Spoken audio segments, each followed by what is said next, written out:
Espero que estemos pasando un buen tiempo en la casa del Señor. Estamos felices de estar aquí y quiero invitarles a que por favor mantengan sus Biblias abiertas en Gálatas capítulo 5. Vamos a terminar este capítulo a partir del versículo 16 al 26 para hablar de el mensaje que nos da carácter. Y quiero comunicarles brevemente que a través de esta serie sobre el libro de Gálatas he estado esperando con ansias llegar a esta porción de la escritura. Es una porción de la escritura que llena mi corazón, llena mi vida, y espero que vaya a ser para ustedes igual una bendición escuchar lo que Dios tiene que decir. Pero antes de comenzar, permítanme preguntarles: ¿están listos para escuchar de la palabra del Señor?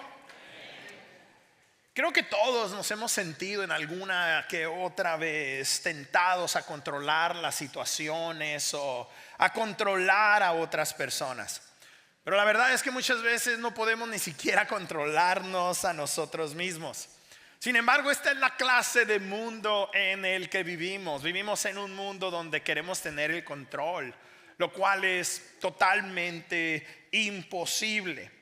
Es imposible controlar a otras personas, es imposible controlar todas las situaciones, es imposible porque ese no es nuestro rol. Nosotros no fuimos creados para tener el control de la situación, sino para vivir bajo el cuidado y bajo la dirección de nuestro Dios. El asunto es que por lo general los seres humanos hemos preferido vivir con una falsa sensación de control que lo único que nos genera es frustración. Cuando no podemos controlar algo, nos frustramos. If we cannot control it, then we get frustrated. Y la pregunta que tenemos que contestarnos en esta mañana, tú y yo como discípulos de Jesús, es: ¿qué debemos de hacer? ¿Qué debemos de hacer cuando sentimos que las cosas están fuera de control? ¿Qué debemos de hacer cuando aquello que nosotros planeamos, aquello que nosotros queremos, no se llega a desarrollar, no salen las cosas como nosotros las intencionamos? Y creo que esta es la pregunta del millón. Y lo hermoso de esto es de que Dios nos ha proveído una respuesta a esta pregunta, una respuesta que desafortunadamente no la queremos escuchar. Ahí está el asunto. Dios nos provee la respuesta, Dios nos provee la solución, pero por lo general la humanidad hemos preferido escuchar a otras personas como nosotros para que nos den voz de experiencia, de expertos. Preferimos escuchar a personas expertas en esta clase de temas, expertas como Mel Robbins. Esta mujer, Mel Robbins, es una de las voces más influyentes en la actualidad en el ámbito del desarrollo personal. Además de ser escritora, tiene un podcast que está alcanzando millones de personas. Ha sido nominada como una de las mujeres del año por el Times Magazine en este año 2026. Y su influencia ha llegado a recibir muchos más reconocimientos. Ahora, el trabajo de esta mujer se enfoca principalmente en animar a su audiencia a que aceptemos lo que no podemos controlar y que seamos responsables sobre aquello que es posible para nosotros controlar. Ahora, esto no es nada nuevo, esto es algo que se ha dicho a través de las generaciones. Pero es una clase de mensaje que es muy importante para la sociedad actual buscar considerar. Y por eso esta clase de comentarios, de mensajes, de información es tan importante. El asunto es que hay muchas cosas que están fuera de nuestro control. Y con esto en mente, creo que tú y yo deberíamos de invertirnos en aquello en lo que verdaderamente podríamos marcar una diferencia. No podemos cambiar el mundo, no podemos cambiar a otras personas, no podemos controlar lo que está sucediendo a nuestro alrededor. ¿Qué tal si pudiéramos empezar a enfocarnos en aquello que es posible para nosotros cambiar? Por aquello en lo que verdaderamente pudiéramos marcar una diferencia. Eso es precisamente lo que el apóstol Pablo les quiere sugerir a los creyentes en la ciudad de Galacia. Ellos estaban prestando atención a un mensaje externo, a un mensaje de un grupo de judíos que venían ahora con el mensaje de Jesús, pero no se habían desasociado todavía del judaísmo y querían imponer sobre los nuevos creyentes gentiles la ley y las prácticas de la religión judía. Y hasta este punto en su carta a los Gálatas, Pablo ha establecido que la motivación de los creyentes en Jesús para agradar a Dios no debe de ser el legalismo, no debe de ser la religiosidad, debe de ser el amor. Di conmigo, amor. Esa debe de ser la motivación. Pero el apóstol Pablo entendía muy bien que vivir una vida de amor con nuestras propias fuerzas y personalidad es imposible. Porque algunos de nosotros, por más que hemos intentado, no hemos logrado hacer un eco en el corazón de las personas a nuestro alrededor con nuestros actos y con nuestras palabras de amor. Además, algunos de nosotros, nuestras personalidades no nos ayudan mucho. Algunos de nosotros somos muy ásperos, algunos de nosotros somos muy serios, algunos de nosotros, vamos a decir, somos poco románticos. Nada te debe de impedir poder demostrar y poder tratar a las personas con amor. Por eso el apóstol Pablo comienza a hablar del valor que tiene para los seguidores de Jesús de crecer. Di conmigo, crecer. Tú y yo, ahora que estamos en Cristo, en algún momento cuando le aceptamos éramos unos bebés espirituales. Algunos de nosotros tenemos 1 año de creyentes, 2 años, 10 años, 20 años. Conforme el tiempo va pasando, la meta tuya y mía debe de ser crecer. No debemos de quedarnos como parvulitos. No debemos de quedarnos como bebés. ¿Qué tan difícil es para un bebé amar? No sé, es difícil preguntarle a los bebés. Pero por la manera como se comportan, ellos creen que el mundo y todo lo que gira alrededor de ellos se trata de ¿quién? Así hay muchos creyentes. Bebés que piensan que todo se trata de ellos. Ahora mamá y papá y personas alrededor de este bebé van a proveer todo lo necesario para hacerle saber a este bebé que es amado. Pero en algún momento este bebé va a crecer y va a compartir hermanos y hermanas. ¿Y qué es lo que les enseñamos a nuestros hijos cuando están creciendo? Tienes que amar a tu hermanita, tienes que amar a tu hermanito. Tienes que mostrarle amor a tu mamá, tienes que mostrarle amor a tu papá. No tienes que ser grosera con la gente, tienes que aprender a amar. Porque estás creciendo. Dile a la persona que está a tu lado, estás creciendo. Estás creciendo, estás creciendo, estás creciendo espiritualmente. Time is passing by and you are growing up. Estás creciendo. Por lo tanto, hoy tienes que amar mejor que como amabas hace 1 año. No sé por qué aplicamos estos principios tan simples en la vida cotidiana y no llegamos a aterrizar de que estos principios se deben de aplicar en nuestra propia vida cristiana. El apóstol Pablo les está haciendo la importancia de crecer. Y ellos tienen que crecer en un área de su vida que va a traer una tremenda revolución a su vida entera. Ellos tienen que crecer en su vida espiritual. Ahora, yo no sé si tú sabías, permíteme preguntarte, ¿sabías que todos los que hemos aceptado a Jesús como nuestro Salvador y Señor tenemos una vida espiritual? Si tú tienes a Jesús en tu vida, tienes una vida espiritual. Antes de venir a Jesús, lamento darte la mala noticia, no tenías una vida espiritual. Antes de venir a Jesús, la Escritura declara enfáticamente que nuestra condición espiritual era de muerte. Estábamos muertos en nuestros delitos y pecados, pero una vez que venimos a Jesús, recibimos una nueva vida, una vida espiritual. ¿Y sabes quién es el que hace esa vida espiritual posible? El Espíritu de Dios. Porque el Espíritu de Dios habita en ti y en mí. Por esa razón tenemos una vida espiritual. Mira lo que el mismo apóstol Pablo dice en Romanos capítulo 8 de el versículo 9 al 11. Escucha con atención, dice: sin embargo, ustedes no viven según la naturaleza pecaminosa, esto es, los hijos y las hijas de Dios, sino según el Espíritu. Digan conmigo: Espíritu.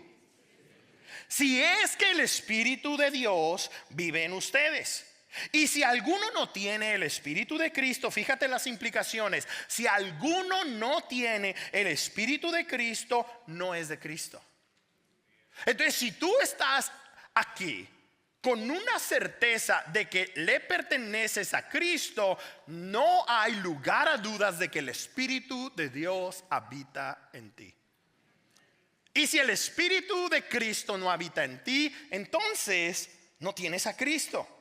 Pero si Cristo está en ustedes, el cuerpo está muerto a causa del pecado. Nuestra carnalidad sigue deseando pecar y hacer las cosas que no están bien delante de Dios. Pero el Espíritu que está en ustedes es vida a causa de la justificación que hemos recibido por medio de Cristo Jesús. En otras palabras, por el Espíritu tenemos vida. Tenemos vida. Y si el Espíritu de aquel que levantó a Jesús de entre los muertos vive en ustedes, él mismo que levantó a Cristo de entre los muertos también dará vida a sus cuerpos mortales por medio de su Espíritu que vive en ustedes. ¿Te das cuenta? El mismo Espíritu que levantó a Jesús de entre los muertos habita en ti y habita en mí. ¿Qué tan poderoso es el Espíritu de Dios? Bueno, para levantar a Jesús de entre los muertos, indudablemente poderoso. El Espíritu de Dios habita en ti. El Espíritu de Dios habita en mí. Ahora, el hecho de que esto sea una realidad no significa que todo el tiempo vamos a vivir siendo guiados por el Espíritu de Dios. Muchos de nosotros vivimos controlados, escucha bien, no por el Espíritu de Dios, sino por las situaciones a nuestro alrededor. Muchos de nosotros vivimos controlados por las opiniones de las personas a nuestro alrededor, por nuestra cultura, por nuestras propias motivaciones, o vivimos queriendo controlar a todos y a todo a nuestro alrededor. ¿Vinieron los controladores o las controladoras ahora? Todo esto, mis hermanos, es un síntoma, escúchame bien, de falta de carácter. This is a symptom of a lack of character. Ahora, por allá afuera te van a decir que si quieres crecer en carácter, que te tomes una Tecate Caguama porque tiene un sabor con carácter. Pero tú y yo sabemos que esa es pura mentira, porque el carácter de una persona que se embriaga con Tecate es una necedad tremenda. Y tú no quieres esa clase de carácter. ¿De dónde pues nos vamos a alimentar? ¿De dónde pues vamos a recibir? ¿De dónde pues vamos nosotros a poder recibir lo necesario para tener no una personalidad? Porque tu personalidad no va a cambiar, es tu personalidad. Pero el carácter es muy distinto. Muchos de ustedes han pensado que es lo mismo, pero no es así. Tu personalidad puede ser un tipo introvertida. Tu personalidad puede ser un tipo extrovertida. Y hay diferentes tipos y no voy a hablar de eso. Pero tu carácter nada más hay de dos. Un carácter completamente carnal, del que ¿Quieres que todo se haga como tú quieres? ¿O un carácter espiritual, el cual gobierna el Espíritu de Dios?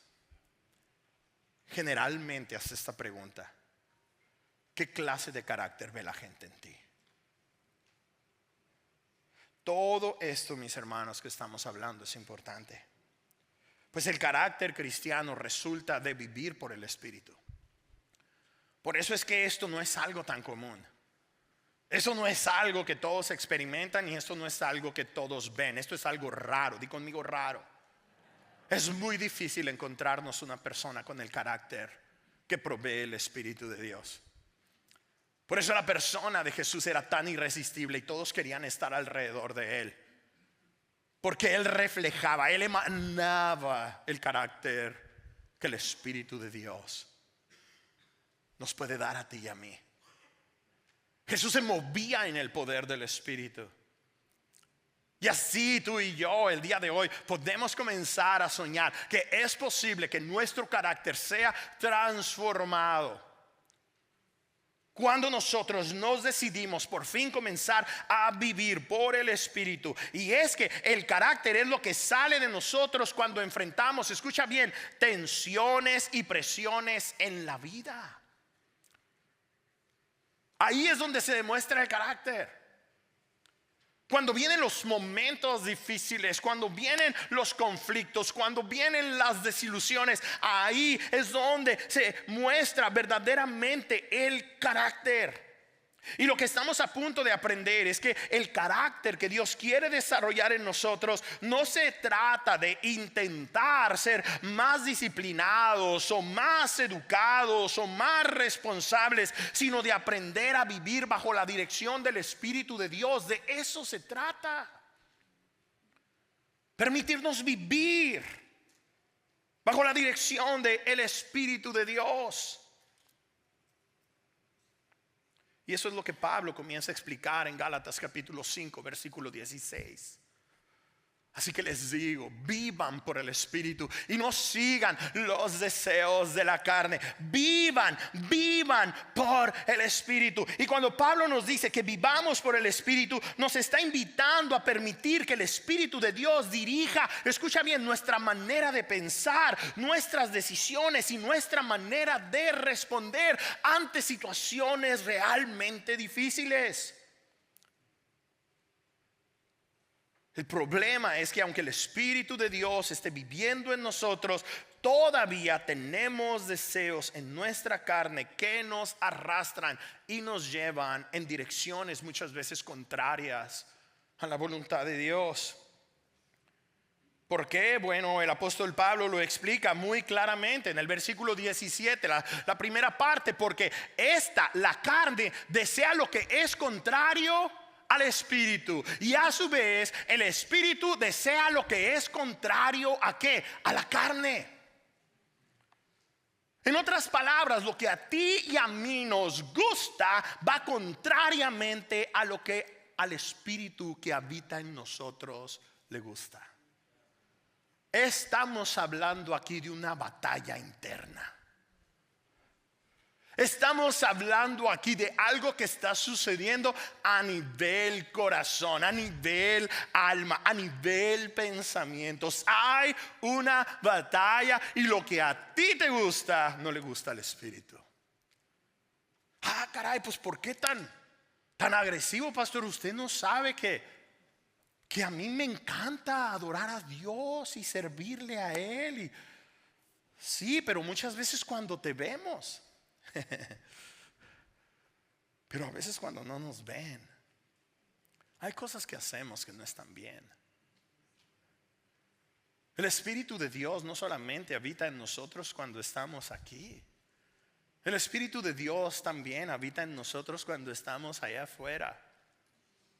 Por eso nosotros no podemos pretender que Dios no sabe la condición de nuestro corazón, que Dios no conoce nuestras emociones y no conoce nuestros pensamientos. No hay nada que quede oculto a Dios. Él lo sabe todo. Y ahí Él sabe que hay cosas que nos gustan a nosotros, que a Él no le gustan, que a Él no le agradan. Esto, mis hermanos, significa que hay una lucha dentro de nosotros. La carne desea una cosa y el espíritu desea otra, y nuestros deseos naturales nos quieren llevar en una dirección, mientras que el espíritu de Dios nos quiere llevar a otra. Pablo dice en la segunda parte del verso 17, los dos se oponen entre sí, de modo que ustedes no pueden hacer lo que quieren, pero si los guía el espíritu ya no están bajo la ley. Y la parte en donde quiero que enfoques tu atención es donde el apóstol Pablo dice, ustedes no pueden hacer lo que quieren.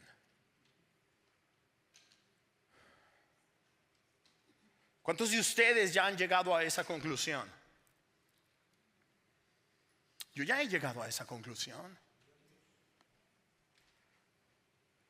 Si todavía no descubres esta realidad, tarde o temprano la vas a descubrir. Tarde o temprano, en un momento de sinceridad, en un momento de honestidad, en un momento de verdadera coherencia frente a Dios, vas a reconocer que no eres capaz de hacer lo que quieres, porque tú quieres amar a las personas, pero no en general. Tú quieres amar bien a tu esposa, tú quieres amar a tus hijos, tú quieres amar a tus vecinos, tú quieres tratarlos bien, tú quieres mostrar compasión, tú quieres tener paciencia, tú quieres tener templanza, tú quieres tener dominio propio, pero no se hace.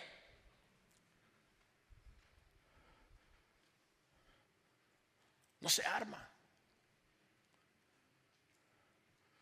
Y nos hemos quedado cortos. Ustedes no pueden hacer lo que quieren. Y puedo pensar que muchos entre nosotros tenemos los mayores deseos, los mayores anhelos, pero no parece que es posible. Sin embargo, el apóstol Pablo dice, pero si los guía el Espíritu, no están bajo la ley. No están bajo la ley, no están bajo un sistema de religiosidad, no están bajo un sistema de filosofía. Ustedes son personas que viven por el Espíritu de Dios. Ahora, debido a esta tremenda oposición, Pablo dice, no es posible. No es posible para ustedes hacer lo que quieran, a menos que el Espíritu de Dios tenga libertad en su vida, a menos que ustedes se permitan ser guiados por el Espíritu de Dios. Ahora, gracias a Dios, nuestra relación con Dios no depende de tener un buen carácter, ni de ser naturalmente una buena persona, sino de que Dios nos ha amado.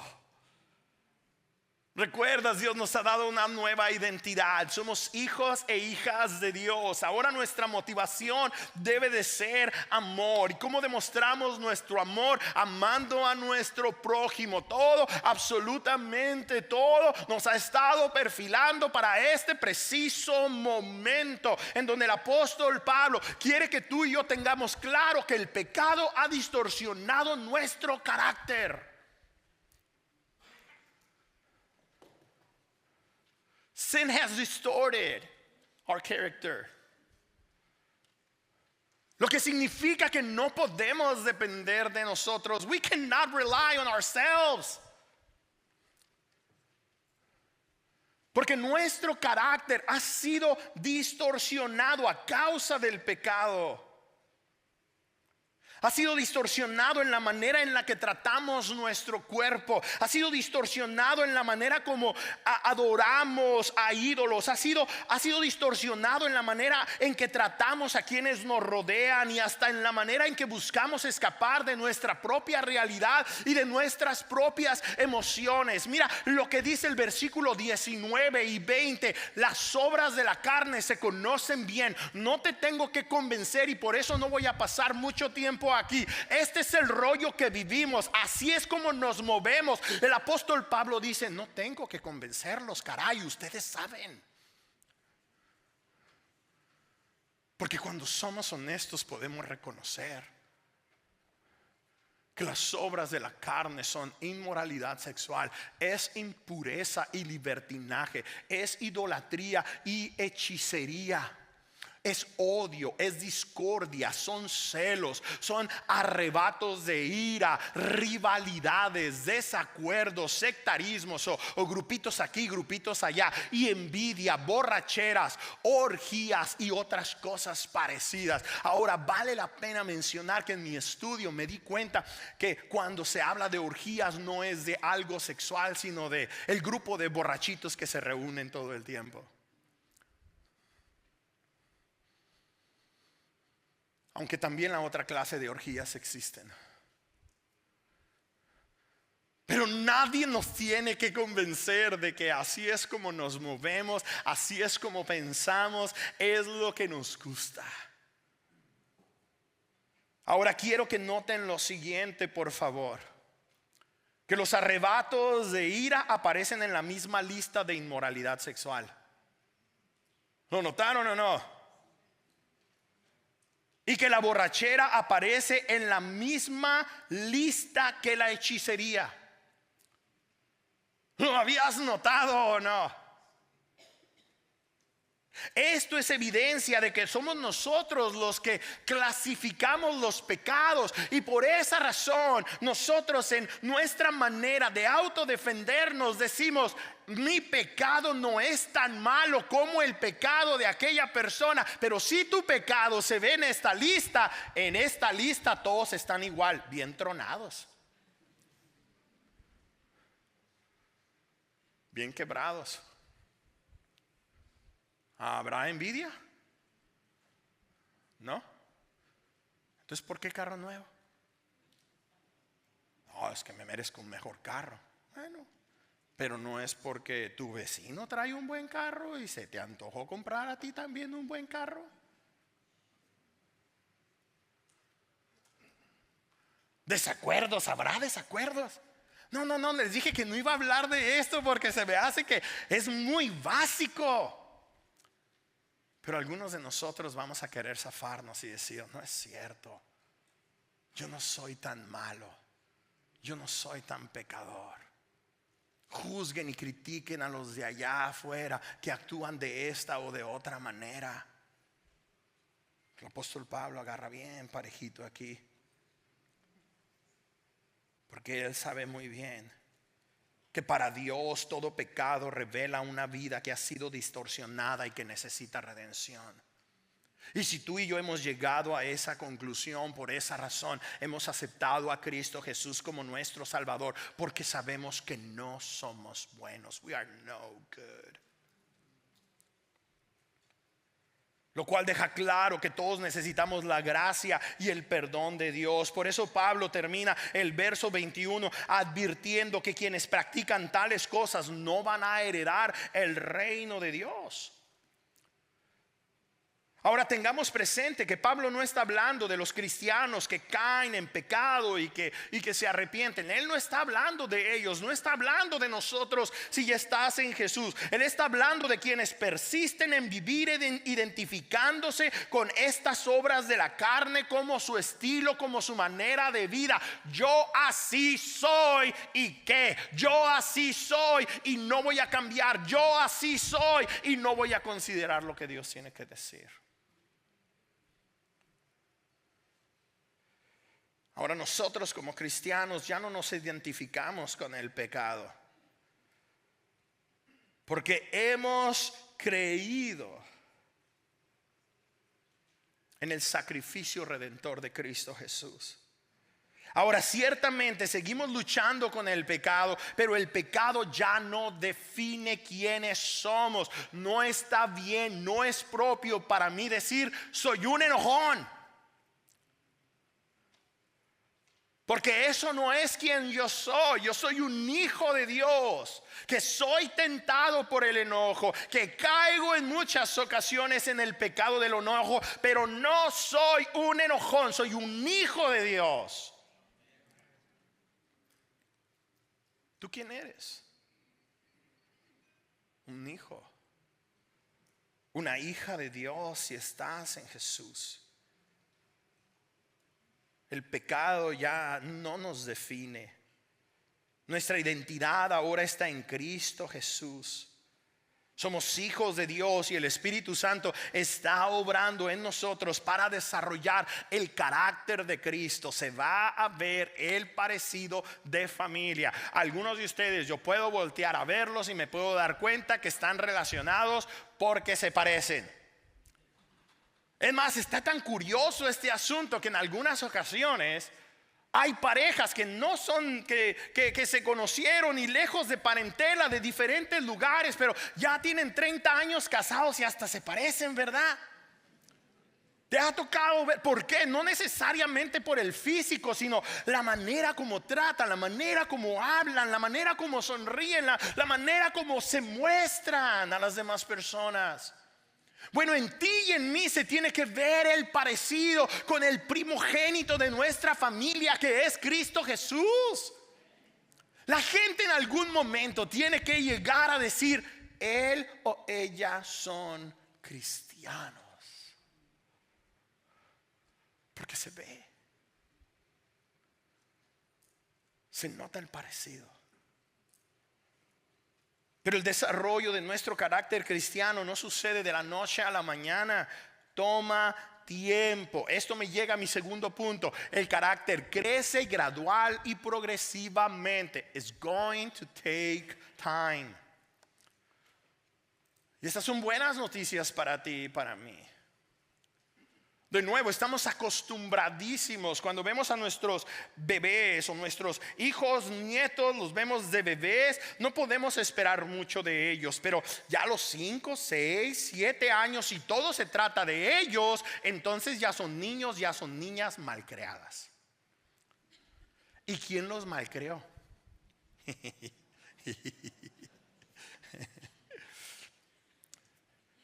La expectativa es que vayan creciendo y vayan siendo menos egoístas.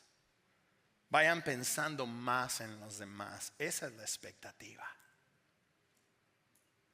Y esa clase de niños que son amables, que son compasivos, que saben ser buenos amiguitos en el playground, son niños que da gusto ver.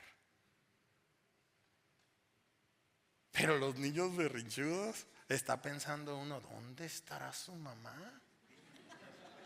¿Dónde estará su papá?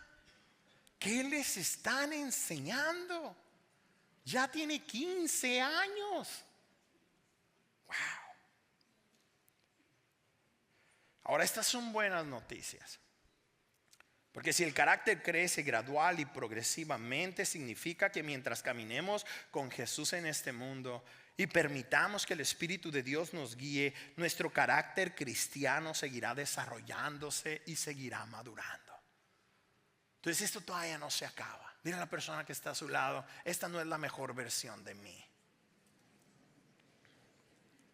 Sigo creciendo, sigo avanzando, sigo desarrollándome en el Señor.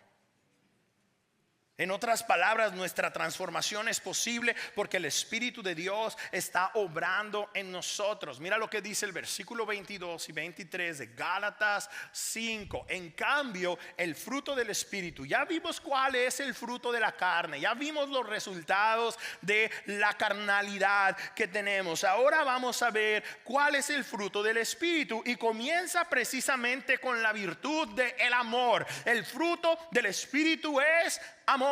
El fruto del Espíritu es alegría, es paz, es paciencia, amabilidad, bondad, humildad y dominio propio. No quiero pasar mucho tiempo con esto tampoco, porque todos sabemos de qué se trata eso. Lo que sí quiero que tengamos presente es que no son múltiples frutos en un solo fruto. Y el fruto, ¿sabes a qué sabe? A amor, sabe a alegría, sabe a paz, sabe a paciencia, a amabilidad, a bondad, a fidelidad, a humildad y dominio propio. ¿Por qué esto es tan importante y tan propio? Bueno, porque algunos de nosotros somos muy amables y nos queremos zafar como si fuéramos muy espirituales. Pero es que somos muy amables naturalmente.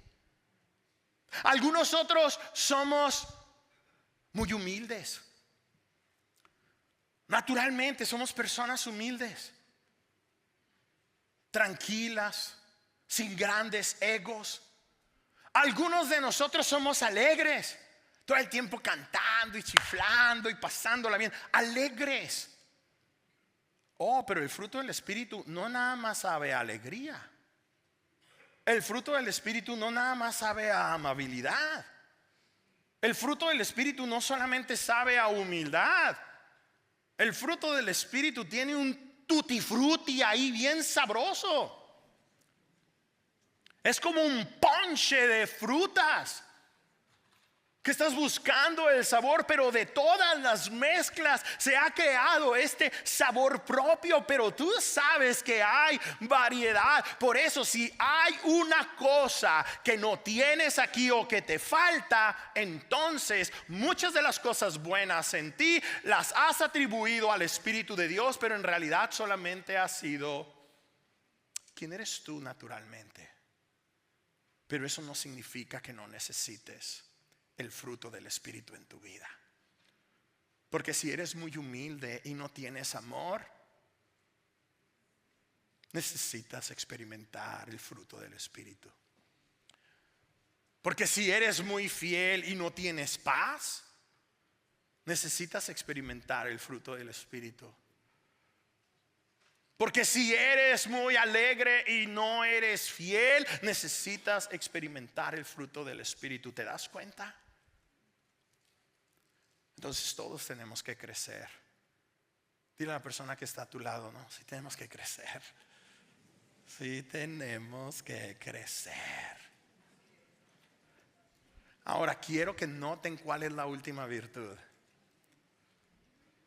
La última virtud es dominio propio. Y ahí es donde está invertida nuestra sociedad. El mundo secular quiere que seamos personas con dominio propio para ser exitosos y para vivir una vida bien en este mundo. No creo que ninguna de estas categorías sea más importante que la otra, pero el orden tiene algo que ver. Empieza con amor.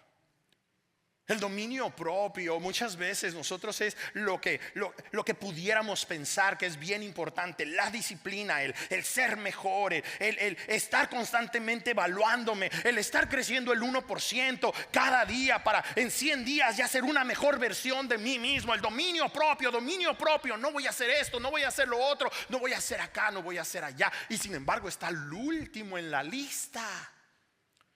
Porque una persona bien disciplinada pero desamorada, no hombre, olvídate. Es un legalista aunque no sea religioso.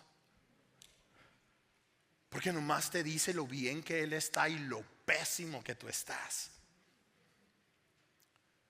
¿Te das cuenta? Ahora, una de las cosas que me encanta de este pasaje, no lo pueden ver en pantalla, pero es que el verso 23 termina diciendo: no hay ley que condene a estas virtudes, no hay ley que condene a estas cosas. ¿Por qué no las puede condenar? Porque no las puede producir. La ley no puede producir esta clase de cosas.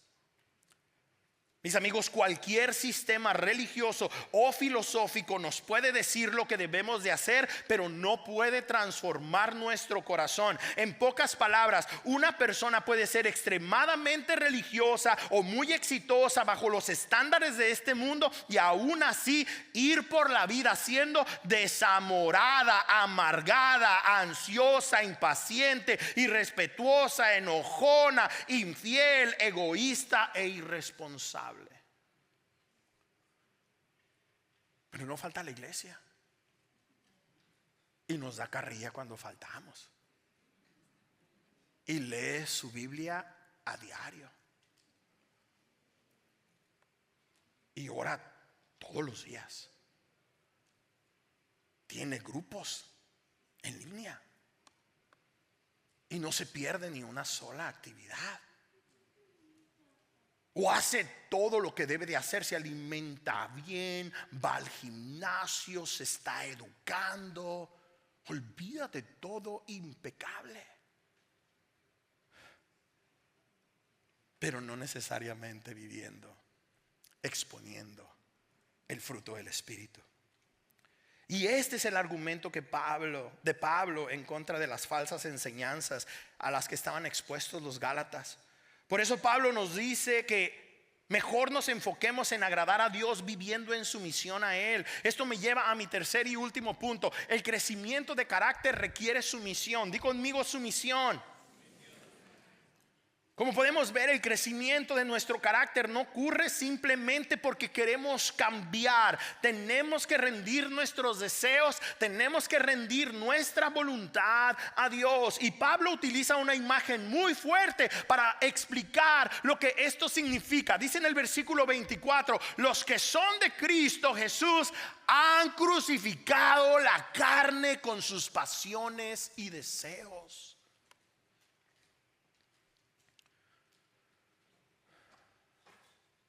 Pero la historia del cristianismo no es la historia de un solo hombre siendo crucificado. La historia del cristianismo es la historia que ciertamente comenzó con un hombre siendo crucificado, pero ahora cada uno de sus seguidores y de sus seguidoras toman la misma postura. Ya no le damos rienda a nuestra carne.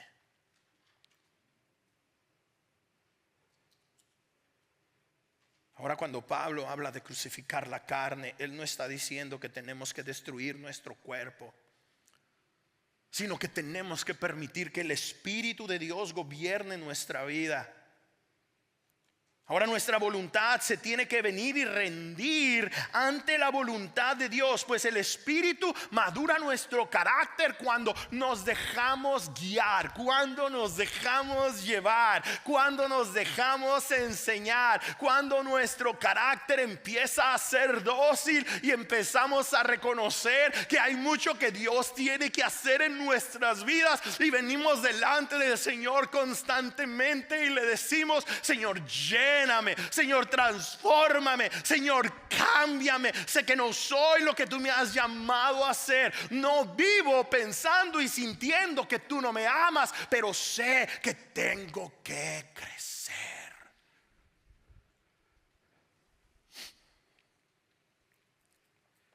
Esa se supone que debe ser nuestra manera de vivir.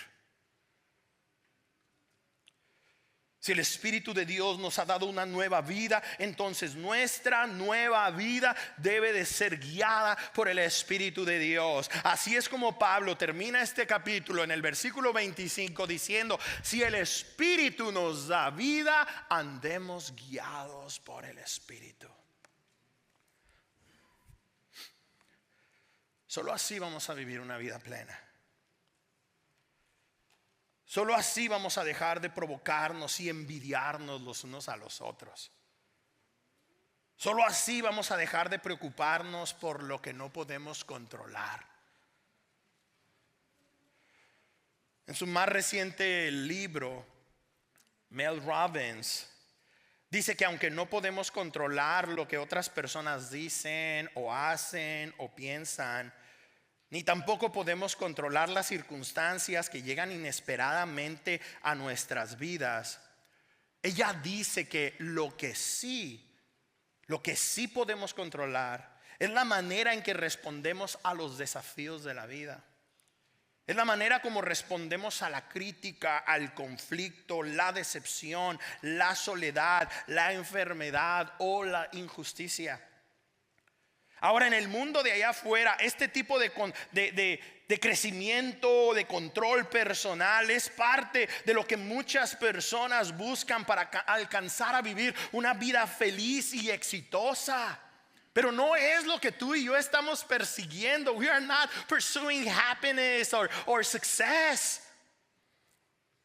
Nosotros, como discípulos de Jesús, no buscamos simplemente una mejor versión, ser una mejor versión de nosotros mismos, sino rendirnos al señorío de Cristo Jesús. Lo que queremos es reflejar a Jesús en este mundo para que el mundo vea su amor y vea su carácter. Eso es lo que queremos. Y esto importa mucho, porque solo cuando vivimos guiados por el Espíritu de Dios, nuestro carácter refleja a Jesús. Y si hoy te has dado cuenta de que hay algo en tu carácter que necesita cambiar, no te desanimes. No te desanimes. Más bien permítele a Dios hacer su obra en ti. Mis hermanos, no olvidemos que el Espíritu de Dios está desarrollando el carácter de Cristo en nosotros. Y cuando tú y yo dejamos de intentar controlar nuestra vida y nos rendimos al Espíritu de Dios, nuestro carácter comienza a parecerse más al carácter de Cristo Jesús. Y esa es la verdadera